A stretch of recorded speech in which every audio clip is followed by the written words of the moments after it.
All right. Welcome to the Rocket MSP podcast, the show where we ask the vendors the tough questions. I'm your host, Steve Taylor. I'm thrilled to be joined by Brian Hoppe today. Brian, how you doing, sir? Doing very well. Thank you. I'm glad to be on the show. And I didn't even think to ask, did I say your last name correctly? You absolutely did. Yes. Okay. Brian Hoppe. You got it. Well, good. So I want to dive right in. Let's give MSPs the meat and potatoes, man. Let's do it. Can you tell us what it is you do for MSPs? Oh, wow. Yeah, there's so many ways to say that. So I'll say I help MSPs, MSP owners to solve their toughest problems. Mhm. And that's probably the simplest way to put it. And I'll go further to say that most of your toughest problems are not going to be technical. They're going to have to do with leadership, people, strategy, vision, growth, and those are a lot of things that I help my clients with. Wonderful. So you had your own MSP. Can you talk to us about what that was like for you back Yeah. then? Absolutely. So I had my own MSP. We were focused in the financial services industry. So community banks and credit unions were kind of that was our market focus, our vertical focus. And so that I bought a small MSP in 2016. Bought and that one more focused on the credit union side of things, and then bought another MSP in 2018, which was focused on community banks, and so combined those two, integrated them, and grew that company over a 5-year period, and exited that in 2021 to private equity. So yeah, happy to answer any other questions about about that experience. I don't want to say too much, but yeah, any other questions along those lines? No, no. So one of the things that I noticed on your website is, you talk about scaling from like 1 to 3 million to 5 million to 10 million and then beyond. Mhm. So, is there a point where maybe an MSP is just too small to be a good fit to work with you? For me personally, no. So I do have multiple clients that are one man shops, and what I always say is it's really less for working with me. It's less important what size you are, and because I have clients from one man shops to over 100 million in revenue.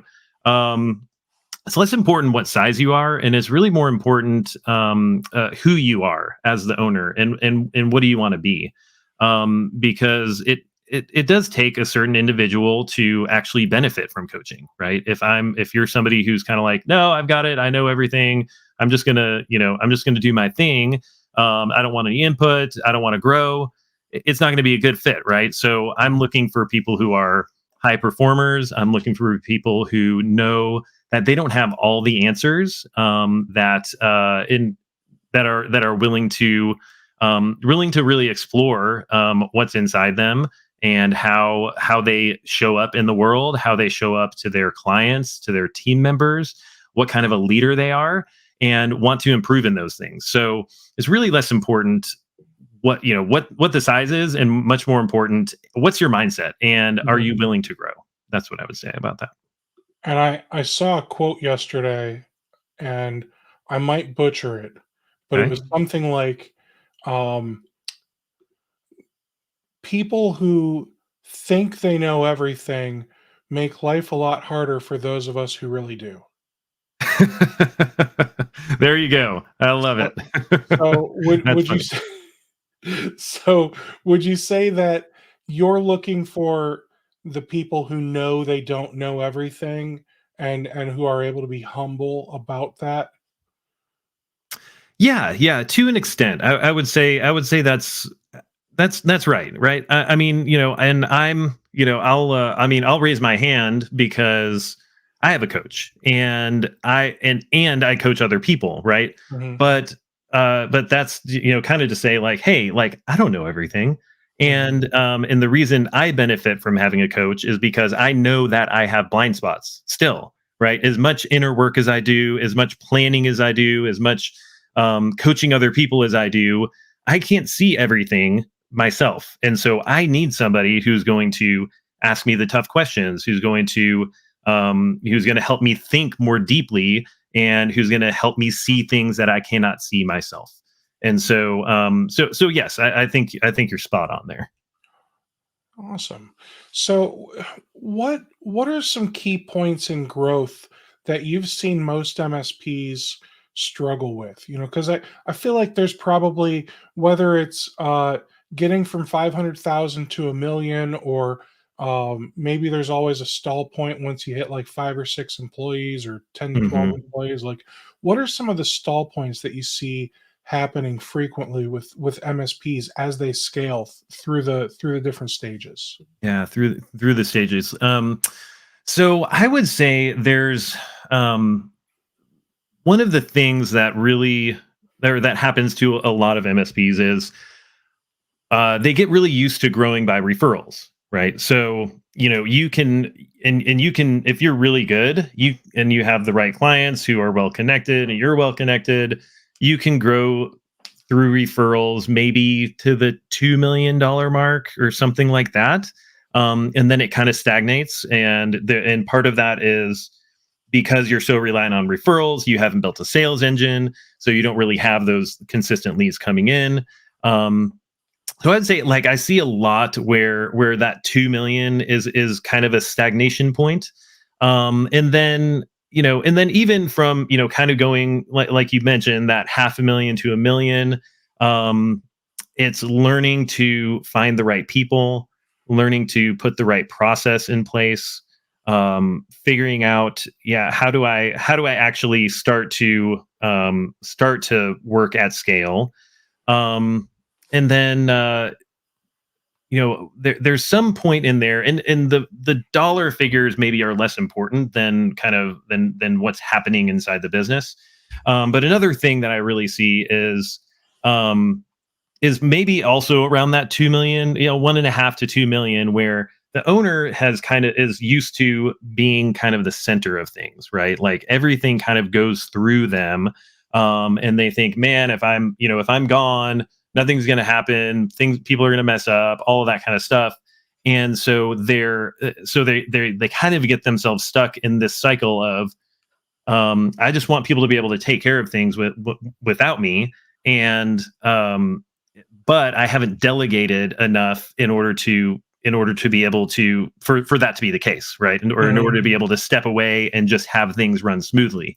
And so at that point, there's some point in there where it's like, hey, I've got to transition as the owner from kind of being the center of the business to, I'm going to empower and delegate, and find the right leaders to put in place to handle the day to day, so that you can step out from working in the business to working on the business.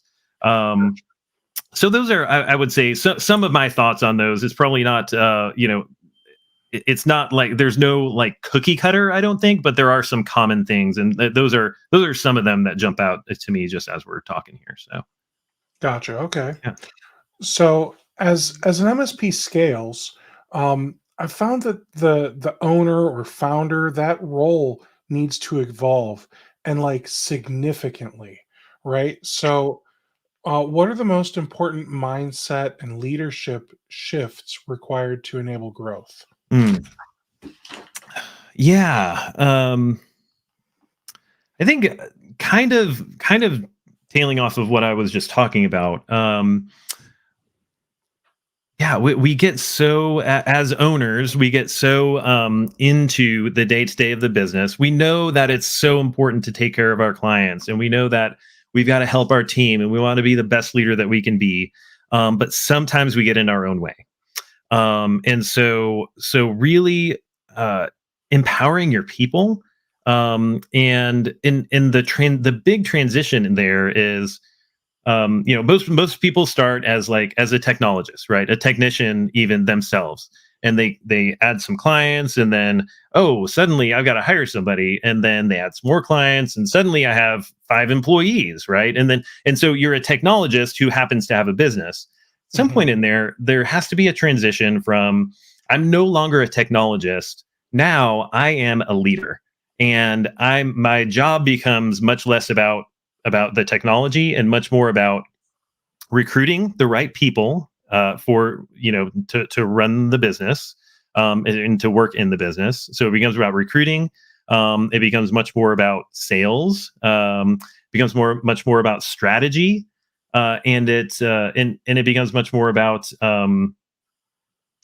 execution, right? So leadership, strategy, execution, recruitment. Your job kind of changes if you really want to grow and scale, and you really have to be able to let go of those day to day things that you're so used to being in order for the company to grow, because otherwise you're going to end up being a bottleneck and it's going to hamper the growth. And so that's I think that addresses the question that you asked there originally. Yeah, absolutely. And and I think you mentioned delegation being an important strategy as you continue to grow, and you don't want to be the bottleneck. So it's really important for you as the owner to kind of let go. Hmm. I've been in situations in the past where the owner, or even myself, like you just so much as the owner, right? That you've been in the business the longest, and you care about this business more than your employees usually. So it's really difficult to let go. Hmm. So I've found that not only do you need to delegate, but you also need to kind of um, set expectations. Like, what if instead of saying, "I need you to do it exactly this way," Hmm. and I want to clarify, I'm not talking about like setting up Microsoft 365 for somebody. Okay, I'm Right. talking more like sales, marketing, like back office business stuff, not technical stuff where you really should follow the SOP. Mhm. But there are some things where it's not an SOP as much as it's, here are some guardrails. As long as Mhm. you stay within these guardrails, then I'm going to give you the freedom to do what you need to do to get this done your way. Mhm. Yeah. So I Makes sense. recommend all MSPs kind of find your number two. Even if you don't plan on leaving the business, if you want this to be a company that you grow old with, it doesn't hurt for you to have somebody who's able to do all the things that you can do, Mhm. so that way you can take a week off and go on vacation with your wife and kids, Mhm. or whatever, right? Yep. Or what if you get hit by a bus, like literally, and you're in the hospital for a month? Yeah. Do some succession planning for your business, so that way you've got somebody who's able to go to the bank and make deposits, write and sign checks, Mhm. and all of those other business things that don't necessarily mean you're servicing the customers. Mhm. Yeah, 100%. And I'll add on to that. Hey, if you really want to figure out what those things are, um, go do that. Go on vacation for 2 weeks, where nobody can contact you, and then you'll know the places where you need to shore up, where you need more Mhm, help and support. You'll see all of the problems that happen when you come back. It doesn't have to be 2 weeks. It could be a week, whatever. But you'll start to see those places where you need to shore that up. And absolutely agree. Yeah, find your number two. Make sure that anything that you do, someone else can do, because that is a huge part of not only succession planning but legacy planning. mhm, And I've seen it way too many times where something happens to the owner, and then their spouse is left to kind of try to clean up this mess. And so legacy planning is huge as well, in by that same vein. So yeah, that's a really good thought that you shared there. yeah. So, building that leadership team, the right leadership team, that's critical for scaling. Hmm. And obviously, you can't just go hire everyone right away Hmm. because you probably don't have the resources, the revenue to support that, right? Yeah. But there's kind of two trains of thought. You can promote from within, or you can bring somebody on who would be perfect for a particular role. Um, have you found that one method works better than the other for certain roles? Generally speaking, in my experience, I've always preferred to promote from within for those type of roles, especially leadership team type roles. And that's mainly because, or a big portion of that is because of culture, right? So you've got a culture inside your business, whether you set that or not, and somebody who's been there and worked inside the business already for some period of time is going to be holding that. And who your culture champions are. You know who the people are that really fit well, that are doing the right things, that are really ingrained in your culture. And then it becomes more about, okay, yeah, how do I build leaders, right? So how do I find those right people who can come up, and lead, and how do I build them into better leaders? So absolutely, I mean, I would say by and large, if I'm going to have a strategy, my strategy is going to be build from within. But obviously, there may be things from time to time where it's like, yeah, we actually really need somebody who has X experience to fill this role. It's the right time. So yeah, you can go find them, and you can absolutely find and hire culture fits. I've just, in my experience, it's generally works out better, if it's a known entity, and you can kind of coach them into that role. So that's, yeah. Oh, that's great. And then, would you say that there are roles that are essential to fill? Like maybe there's a particular order you recommend MSPs start filling out their leadership roles with? I'm gonna say that's so highly dependent upon the upon the business and the skills that are already present inside the business. I'll mention the accountability chart, in this.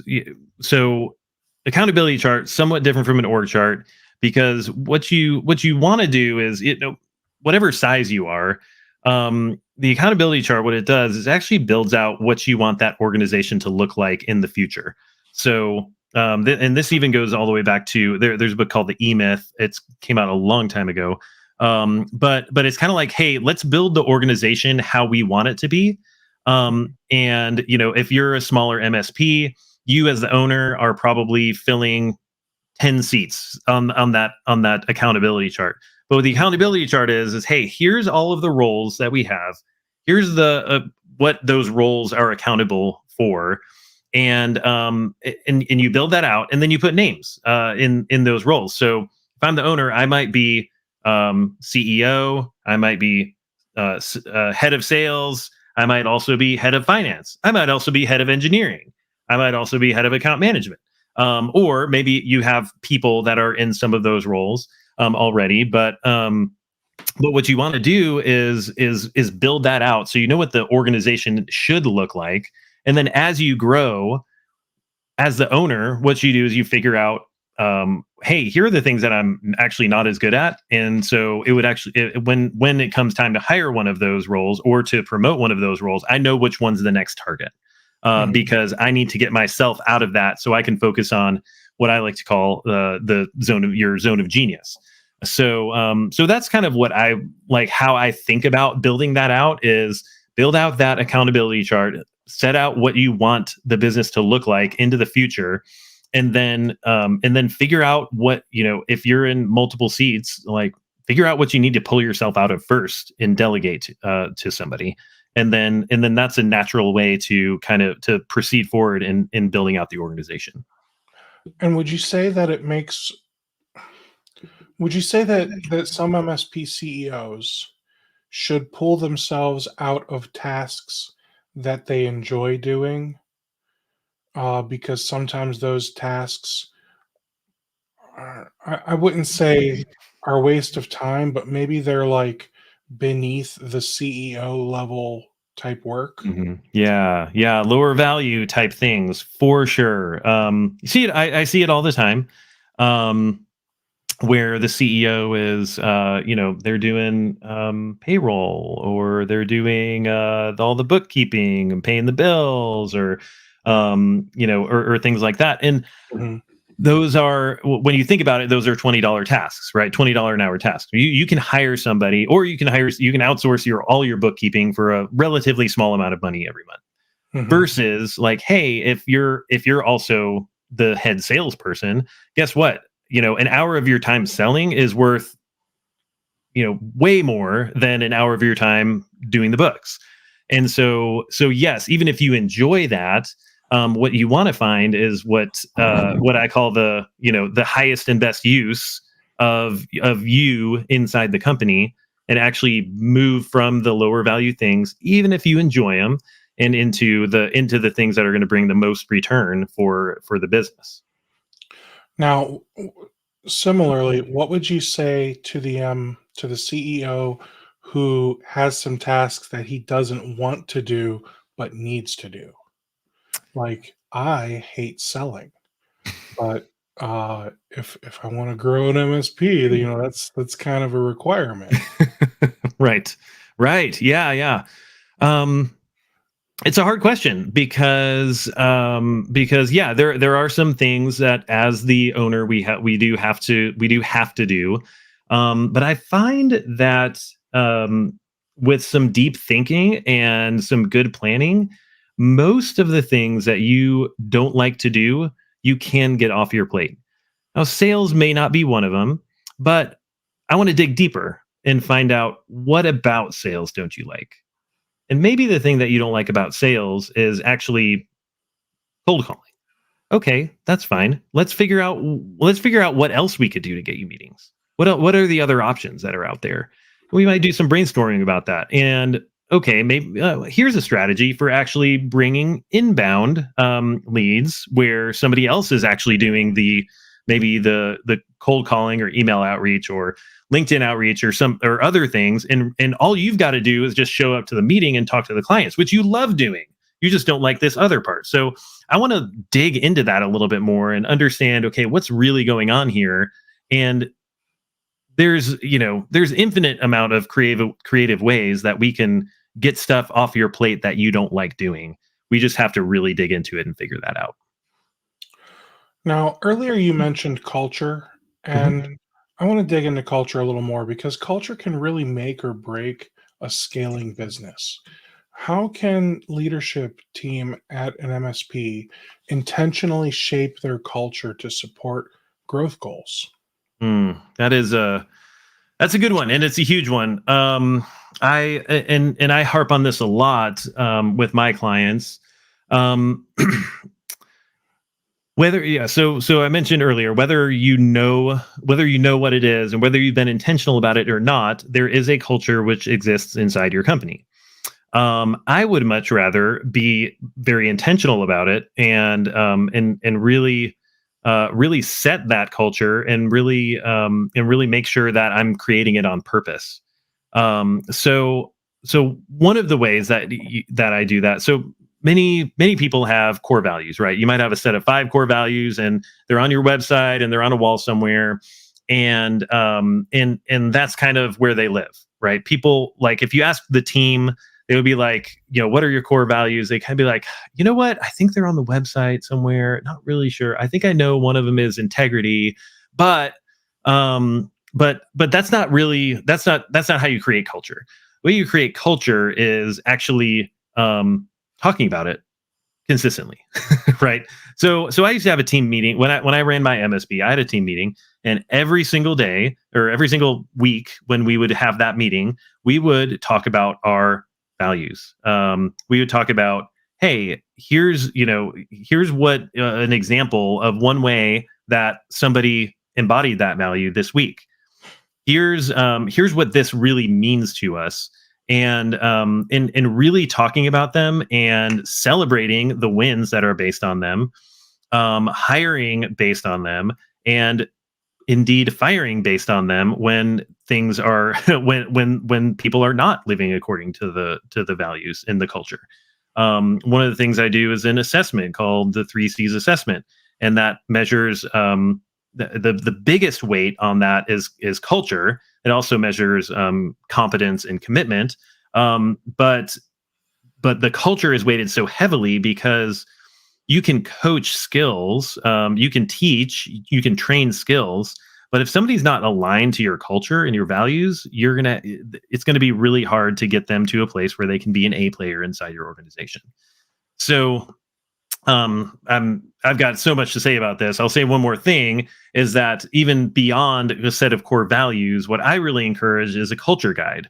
And what that is just a document that kind of says, hey, here are the ways that we behave and show up as a team for each other, for our clients. So and it's not just, hey, here's a value. It's, hey, we have part of our culture is that we deal direct. So if you have a problem with somebody, the first thing you're going to do is you're going to go talk to them about it. You're going to say, hey, there's this issue and I'd like to clear that issue with you. Is that okay if we could have a conversation about it? Versus, oh, if I have an issue with this person, I'm going to go talk to that person about it who can't do anything about it, which is actually just gossip, right? So maybe we have a deal direct value, or that's part of our culture. Maybe we're not going to have an egos. That's part of our culture. And what does that mean? We're gonna have a culture of purpose. We're gonna make a difference in people's lives. We're gonna treat others with respect. And here's what that means. So it's kind of a more detailed version of a set of values that really helps people to understand what it's like to work there. First of all, it's great for recruitment, and then to gauge, like, hey, our culture guide says this, and you did this instead. So if that continues, we're gonna have to make some hard decisions here with a potential problem employee. So the culture guide is another big piece of what I work on with my clients as well. So yeah, any other questions about that? I know I talked for a long time there. I get passionate about culture. So No, I mean, culture is huge. So I absolutely agree with everything that you said there. yeah, awesome. Now, I want to shift away from culture. I want to talk about specializing for a little bit. Okay. So, one of the things that I think a lot of MSPs do wrong is they try to be like everything to everybody. Mm, Um, I know a couple guys who do a lot of like residential support, and I just mhm, look at that and I go, "Good Lord, they are wasting so much time for such little money." mm, Like supporting the little old lady down the road for $100 a year or whatever. Like yeah. take that time, and the time that you spent trying to sell the little old lady something, try selling the law firm up the street something. Hmm. Right. Um, so I think it's important for MSPs to specialize, but I don't mean just between like residential and commercial services. I actually think MSPs should focus on one or maybe a few vertical industries. And let's just stick with law firms for a second. If you're an MSP and you really just focus on bringing on new law firm clients, now you get to start specializing in some of that software that they're using. Whether it's uh, the software they use to track their time, or LexisNexis, or Yeah. whatever. Right Hmm. now you're able to be hyper focused, and in my opinion, that means you get to charge a little more, Yeah. because what other company in the area specializes in all of this software like you do? Absolutely. Yeah. Yeah. So both very important points to hit on, and I think so. I'll start with the first one, which is kind of the residential, or being everything to everyone, right? Yeah, I think you're spot on in that. Hey, it's going to take almost as much work to to try to bring in residential customers that as it is to bring in commercial customers. And I've literally never seen a company scale with doing residential. With the exception of maybe like Geek Squad, right? Um, so, which is a totally different thing than most MSPs are doing. So, what I would say is, I think that it's comfortable, and Mhm. that's why they do it. It's so much easier to deal with a nice grandma than a scary lawyer, and we tend to stay with things that we're comfortable with. And so whenever I talk to somebody about that, it's like, well, I just don't feel that same level of confidence, or that kind of thing. And I'm like, that's okay, and that's good, right? The only way that you can get confidence is by actually doing the thing, right? And doing it enough times that you find success with it.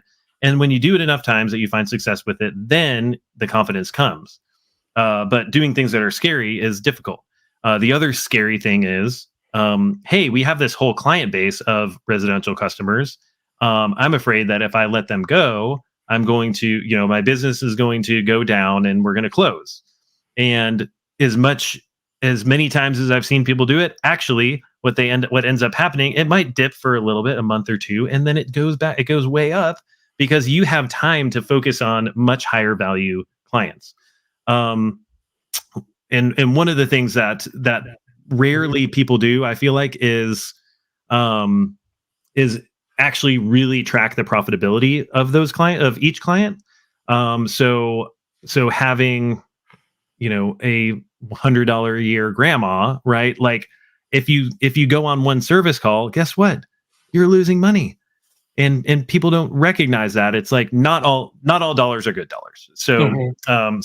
So I'll leave it at that. And then the other piece being kind of a vertical focus. I think you're spot on there. So my company was vertically focused, and and it's difficult also to make that transition, right? So if you find yourself with a concentration of customers, let's say in the accounting industry or the architecture industry, but you still have a handful in another industry, it's really difficult to break from other industries and say, you know what, I'm going all in on this.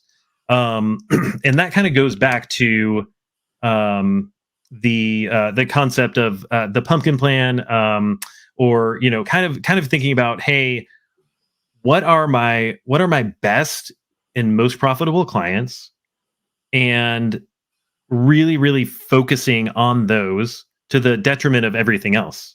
And that requires sometimes, or maybe often, um, offboarding clients that really just aren't the right fit for who you want to be as an MSP. And that is very hard. It's a very hard transition. I'm not gonna, I won't make light of it. It's tough for people to do, but most of the time, I find that pays a lot of dividends in the end. If you can be vertically focused, it's not just that you earn more money. Also, by the way, it increases your enterprise value because buyers are looking for that. They want to know, like, hey, we can sell into this industry. And not only that, it also, like you said, it increases your ability to serve your clients very, very well because you're not focused. You're focused on something instead of just kind of being all over the place. So, Mhm. yeah, absolutely. It's great points you brought up on all of that. Now, shifting from a product centric to a solution centric approach is an important evolution for scaling MSPs. What are your tips for making this transition? Yeah, I would say, as far as that goes, thinking about, hey, we're selling ourselves as an MSP, right? I see all the time, and I'm not saying this is wrong, but when you look at an MSP's website, they've got Microsoft and SonicWall and a Fortinet and all of these, and VMware and all of these brands up there on the website, which can lend some credibility, but generally speaking, if you look at some of the larger MSPs, they're not selling Microsoft. They're not selling HP, Veeam, any of those brands. They're selling themselves. They're creating a solution that's like, hey, we are your MSP. We're going to take care of your security. We're going to take care of your end user support, cloud, all of that stuff. It shouldn't matter what you're using on the back end to your client. I mean, and now some are going to be curious and they're going to say, hey, what do you use for this? What do you use for that? But I want to sell myself in the relationship, and if I'm selling, I've got a cybersecurity offering, right? I want to sell the benefits of that thing, not a solution, not a product. I'm not selling a product. I'm selling a solution to your problem. I'm selling the benefits of this thing for you, and not the tech behind it, because that's what clients need. They need a solution to a particular problem. So that's something that I would recommend is, hey, don't even if you're selling your MSP package, don't be like it's including Sentinel-1 and this brand firewall and all that. Hey, we're doing endpoint protection for you. We got it covered. Doesn't matter what's behind it. We're taking care of perimeter security. Got it covered. You don't need to worry about it. We've got you taken care of. So those are just a few thoughts behind that. A lot goes into that, and there's productizing your offerings and all different kinds of things that go with that. But those are kind of my intro thoughts on that question. Sure. Now, as an MSP decides, all right, let's start to really scale. Mm, They realize that they need to build or evolve their sales and marketing strategy so that way they can start to aggressively grow their business. So how should they, I don't know, how should they allow that sales and marketing strategy to evolve? mm. I know Well, that's probably a tough question because every yeah, MSP is a little bit different, right? But yeah. I feel like I feel like you probably have some base suggestions when it comes to sales and marketing strategy that Mhm. every MSP of any size should be doing. Yeah, yeah, yeah. So, yes, I have a lot of opinions on this. And there are so many programs out there that kind of, sign up for a program and we're going to fix all of your sales problems, and you're just going to be, you're just going to bring in so many leads and all of that. Especially marketing, and it really depends on the size of the MSP. I have a theory that until you hit probably about 2.5 to 3 million in revenue, you really don't need marketing, so to speak, because and depends on what you mean by marketing. But are we, are we doing ads to try to get people to call us? Are we, having to do Facebook ads and Google ads and redo the website and all of those things? At the end of the day, you need appointments with qualified prospects. Mhm. And what's the best way to go about doing that? I think if until you get to that 2.5 to 3 million range, you can't really afford to put the dollars into marketing that need to be put into it. And marketing is really just a way to automate a small part of the sales process, right? So at the end of the day, I'm looking for, if what I'm looking for a marketing to deliver is an appointment, there are many, many ways to go about doing that don't involve, sending out postcards or putting up billboards or kind of the traditional things that you think about when you think about marketing. Um, so yeah, so I'll start. There's no silver bullet at the end of the day. I think good prospecting is one big piece of that, and I encourage my clients to put together a dream 100 list. Right, so these are the top 100 clients that I would love to do business with, and then and there's plenty of tools out there that you can use to kind of create that list for your geo or for your vertical or for all of that. Apollo.io is one of those. It's cheap. It has all the info. You can get emails of business owners, all that kind of a thing. But create that list and then work down the list consistently until you contact that first person. Somehow you got to get in touch with them. That's the first step. So email, phone call, in-person visit, LinkedIn connection. Do I know anybody who knows them? There's so many ways to get in touch with people. So first step is to get in touch with people. Second step is to get a no from them. Get them to tell you to leave me alone. And until they do, you're trying to get in touch with them. Once you get a no, you take them off the list and you put somebody else on the list. And then you work that list forever until you just continue working that list. Once you get to about 20 or 30 no's, you're gonna have an appointment, at least one appointment probably with one of your ideal clients. And so few people do that. It's a very simple process. It's make a list, get in touch with somebody, get them to tell you no, or yeah, I'll meet with you and talk to you about what you do, or how you can help me. Now, any follow-up questions about that, or because we started talking about sales in general, ways to think about sales in marketing. Any follow-up on that? No, I like that answer. Okay. Yeah. It's not the definitive answer, but that's where my mind went when you asked that. So yeah. Now I have a question about standardization and optimization of service delivery, and I think most MSPs by now understand that, like, all right, we're going to use all Juniper firewalls, Mhm. or we're going to use all Meraki equipment or whatever, like that type of stuff. I think MSPs are really starting to get, Mhm. because standardization is really critical when it comes to driving profit margins, Mhm. um, and just honestly making it easier on yourself when Yep. you guys are doing the day-to-day operations. Yeah. So, but what are some of the processes that MSPs need to nail down to standardize and optimize that go beyond, let's just use the same firewall everywhere, you know? Mhm. Yeah. Yeah, there's so much around process to discuss, and Even if you um just gave me like the top 3 things that you think MSPs need to focus on standardizing and optimizing.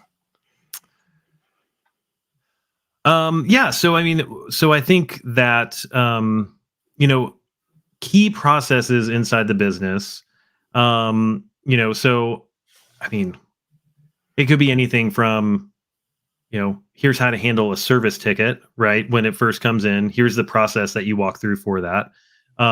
It could be, and that's why there's part of me is like, well, every process is important to document, right?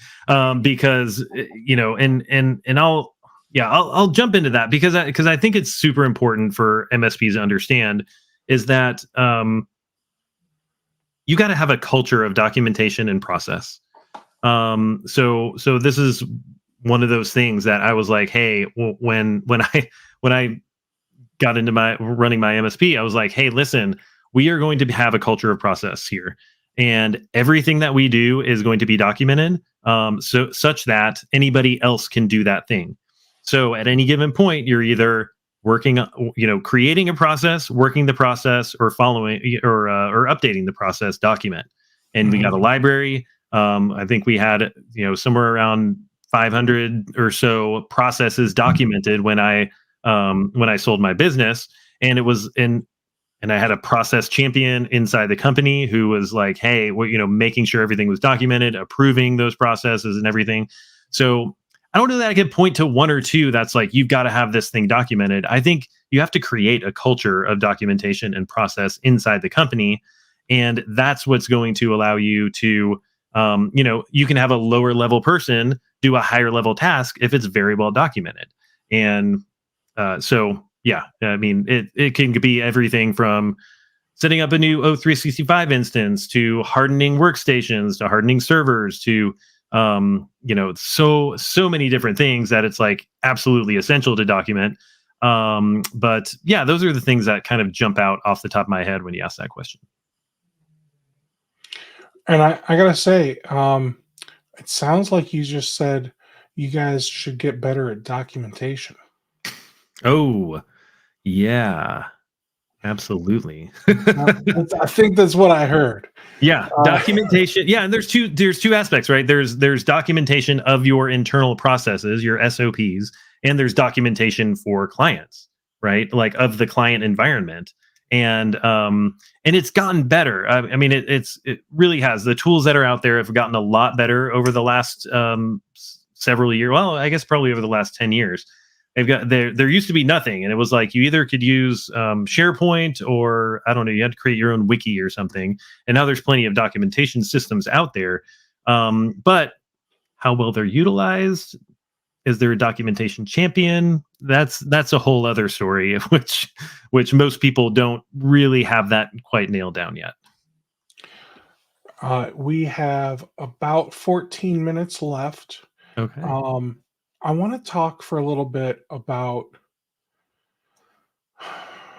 let's talk a little bit about something uh, that may be a little more vulnerable. Okay. Many MSP owners struggle with the work-life balance, Hmm. especially during growth phases. How can leaders scale the business without sacrificing their personal well-being? Hmm. Yeah, that is a little bit more vulnerable, and I don't shy away from those kind of things, right? I think that, and this is something that I talk about with my clients, is, hey, you're a whole person, and if you're the life that you're living outside of the business is suffering, you're not going to be able to be the leader that you want or need to be for your team. And so what I there's several different ways we get into these things, but yeah, I think it's so crucial to have a whole person view of an owner. And one of the things that we talk about is something called the wheel of life. You can look it up online. It's just a little exercise that you can do, and it's looking at the different areas of your life, saying, hey, what's your level of satisfaction here? So it could be physical health, mental health, spiritual health, your finances, the place you live, in your career, and rating your level of satisfaction in those, and then doing some introspection, saying, "Hey, okay, so what's missing? If I rated it a 5 out of 10, what would it take to bring it up to a 7? And how can I start to work through that?" And some of those things are, yeah, like I said, things that I walk through with my clients. Um, but to kind of go back to your question, I think that a huge piece of that is figuring out what is truly in your zone of genius, and finding ways to shed the things that are not. Mm, And really, and going back to some of what we talked about, is how do I skillfully delegate the things that I don't like to do, or B, are taking up a lot of my time, such that I'm not able to disconnect enough. Setting a target for, hey, here's when I would like to leave the office every day, and figuring out how to do that, right? And yeah. get home. And then when you get home, actually being present, turning off the email, shutting the computer, actually being present with your family. Um, those are tough things for a lot of people to walk through and to get. So, um, yeah, and it's something that I'm really passionate about, because I like I want everybody to be a whole person. And I want everybody to have health in all different areas of their life. And if I can affect that in some small way, then I am, yeah, I love doing that. So, And I'm in the same boat, man. Like, so another thing that I'd say is that not only is it good for you to, like, shut things down at 5, or even if you have to work till 6, shut things down so you can have a few hours to spend, by yourself or with your family. Um, just make sure you get some personal time, Mhm. because if all you do is work, what do they say? All work and no play makes me a very dull boy or something like that. Well, I That don't is remember it. what movie that's from, but Yep, that is it. Yes, um, that's the saying. Yes, it's so true. Yeah, you gotta have you gotta have that balance. You gotta figure out what, the other thing that we do is, something called an energy audit, right? So figuring out the things, "Hey, here are the things that, fill me with energy, and here are the things that drain my energy." How do we get some of those energy draining things off your plate so that you can do more things that fill your energy? mhm, And that could be work, or that can be personal, and a good bit of that should be personal, because you know what some of the hardest thing is when when I see owners who have kind of achieved their vision and sold their company, and then they're just depressed. Like, hey, it was supposed to be, I got I hit my financial targets, I've made my money, and then I don't know what to do because my whole life was about this business. And you don't want to end up there. You want to be you want to be a whole person and know, like, hey, this isn't my life. My life is made up of so much more than this. mhm. And that's really, really important. And not only that, but on the other side of, I'm going to call this the mental health section of our conversation, right? Mm, Um, on the flip side is imposter syndrome. mm, That's something that I struggled with from about the start of the pandemic, maybe a few months before, I don't remember, like a while. mhm. uh, to oh gosh, maybe a few months ago. And I'm Yeah. not saying I'm cured, I'm completely over it, but like I finally started realizing, like, oh, everybody thinks they're a fraud. It's not just me. Like, and Yeah. for all I know, everybody is a fraud, not just me. Hey, you know, yeah, that's huge, Steve, and thanks for being vulnerable with that. I there's so many people who really try to put up a front and Mhm, and act like they know everything, and I'm totally confident in every area of my life. Well, guess what? Everybody has some level of imposter syndrome at some point or another. And when I have those conversations, I they're like, "How do I get rid of this imposter syndrome?" And I'm like, "You don't.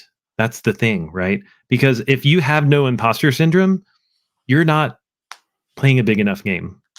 mhm. You want to feel some healthy measure of, like, oh man, I'm not really sure I know what I'm doing, but I'm going to do it anyways, because the Yep. only way to figure it out is to actually do the thing.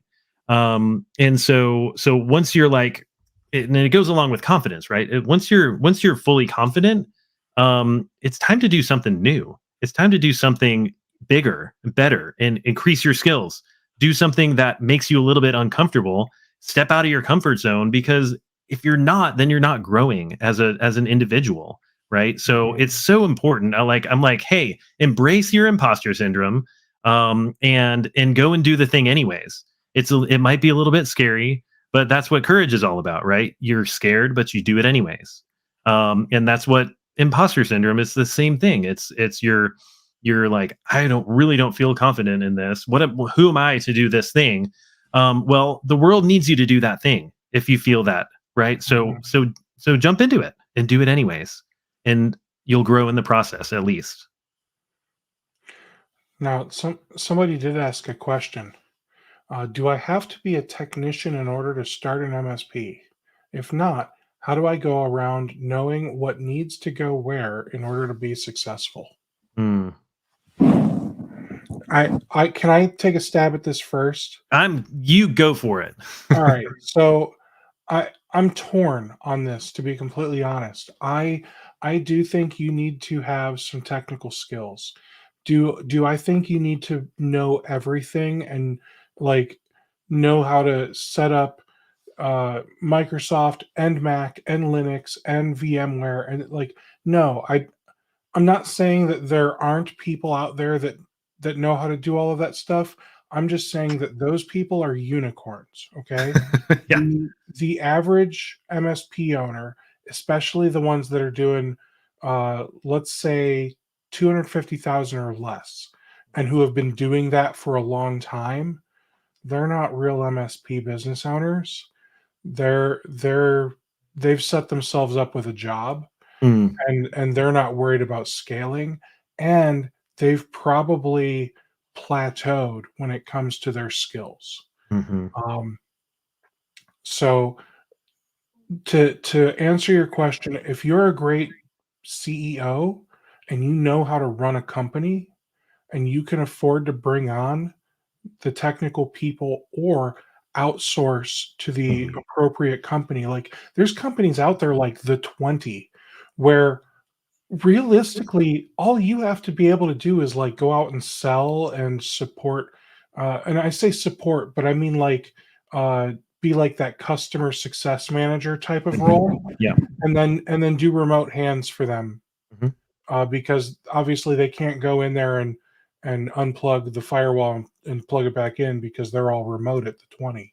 hmm But for the most part, like there are companies out there that will service your clients for you, hmm and they sell you the PSA, the RMM, all the tools you need, and it's a per user fee, and that's probably not the most profitable way to do it, but it is a way to do it, and they are a successful company and they do a great job. hmm So you can go out there and you can outsource as long as you understand that your profit margin is going to be limited, Yeah. uh, based on what you're paying for all of these outsourced services. Absolutely. Yeah, and I'd agree with everything you said there because yeah, you don't have to be a technical genius, but you do have to be able to talk the value proposition, right? You've got to be able to sell. That's going to be your job. Your job is going to be sales, and somebody else, like you said, it could be the 20. There's so many companies now that'll do that'll do everything for you.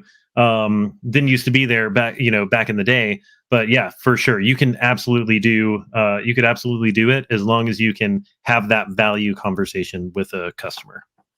Yeah, and look, I said the 20 because it's the first one that came to mind, but Yeah. there's mission control, there's gosh, helpdesk.tech. Like Yeah. there's dozens of these outsourced providers out there. Benchmark 365. Mm, So yeah, I mean, definitely look into that kind of stuff. But all of these companies are going to have minimums, right? So you can't just go to one of them and say, "Hey, I want to start selling MSP services, and I need you to like be my guy." Some of them may have like a $2,000 to start minimum. Others may have a $5,000 a month to start minimum. yeah. So you gotta keep that kind of thing in mind too, because as you're starting out, you might start off with a single client that's got like 3 to 5 users, and how are you going to support them now? Because Right. to sign up with some of these companies, you got to start with like 50 or 100 users, Right. and you're not there. And that's not to say that there's not a company out there that doesn't have minimums. I'm just saying, based on my own personal experience, that's how this typically works. Makes total sense. Well, thank you, Brian, so much for hopping on here and doing this. If people want to get in touch with you and learn more and maybe get started with some type of consultation, how do they do that? Yeah, I would start by so I have a free guide that kind of lists out the 9 key things to scale your MSP. So you can grab that for free at discovery.brianhoppe.com. And if you did want to get in touch with me, you can absolutely get in touch with me there. And then yeah, so that's my website, brianhoppe.com. And then I'm very active on LinkedIn. So it's linkedin.com/n/Brian Hoppe as well. So yeah, absolutely. Those are the places that you could get in touch with me if you would like. Wonderful.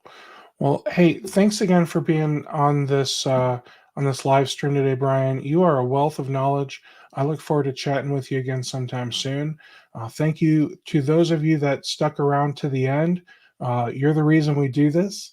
And come check out Demo Days on Friday, where I interview the leadership team from MSP Process. Take care, everybody.